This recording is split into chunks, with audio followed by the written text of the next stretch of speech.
not let others make the choice for you. Your vote counts, and I'm very glad to discuss tonight with you.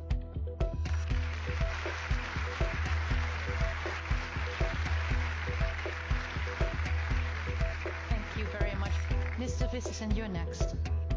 Brussels has become a swamp where unelected bureaucrats are going to utilize their vision of a European federalized superstate.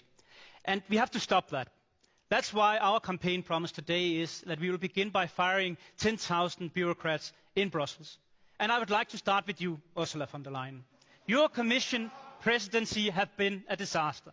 On your watch, millions of illegal migrants have entered into our continent. On your watch, you have been at the focus point of the Pfizer scandal under investigation by the European Public Prosecutor's Office, and not a single European is eligible to vote for you when you took office the first time, nor this time. This is not worthy of a European democracy, and therefore, if it's for us in the Identity and Democracy Group to decide, you will be the first one fired after the elections.